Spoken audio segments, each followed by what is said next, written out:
ልብ አድርጋችሁ ስሙ። በህይወታችን ጌታን ከማግኘታችንም ጌታን አግኝተን እያለ እንዲሁ ብሶብን ይመለሳል ያልነው ጸሎት ሁሉ ተዘግቶብን ይፈረድልናል ያለው ሁሉ ሳይፈረድ ቀርቶ ይበጀናል ያልኩት ሁሉ ሳይስማማን ቀርቶ አንገት አስደፍቶን በሰው ምላስ ከቶን እንዲሁም ስናልፍ ከኛ ኋላ የሚያወሩ ሰዎቻቸውን የሚጠቋቋሙበት ሰዎች ብዙዎች ናቸው። እኔ አንድ እውነት እነግራለሁ፣ የእናንተን ጸሎት እግዚአብሔር የሰማው መች ነው ካላችሁ የተንበረከካችሁ ቀን ነው፣ የጸለያችሁ ቀን እግዚአብሔር ሰምቷል። የአንዳንድ ሰው ጸሎት አልተሰማም ብሎ ጸሎት የሚያቆሙ ሰዎች አሉ። እኔ ነግራችኋለሁ፣ ጸሎት መጸለይ ማለት አማራጭ አይደለም፣ ግዴታ ነው። ምንድነው? ግዴታ ነው።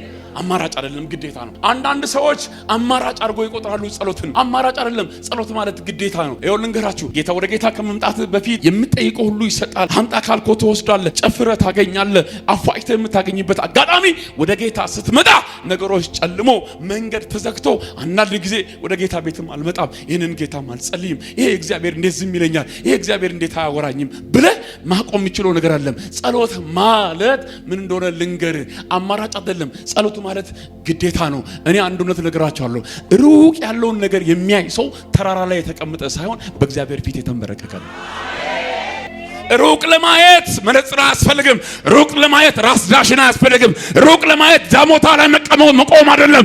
ሩቅ ለማየት ከፈለክ በእግዚአብሔር ፊት ተንበርክከህ እነሆ በቤቴ ቆሜያለሁ፣ ዛሬ ጸሎቴን የሚሰማ መጥቻለሁ። መዝሙር 65 ላይ ቁጥር 2ን ስታነብ ስጋ ለባሽ ሁሉ ጸሎትን ወደሚሰማ ወደ እግዚአብሔር ይላል። የመጣኸው እግዚአብሔር ቤት ከሆነ ዛሬ አንድ ጸሎት ጸልያለሁ። በኢየሱስ ክርስቶስም ዘላለምን ያለቀስከው ከዚህ ሰከንድ ጀምሮ ወደ ደስታ ይቀየራል። አንድ ወሰርኩ የሚል አንድ ጀግና ካለ እጁን ከፍ አድርጎ ከኔ ጋር አሜን ይበለኝ።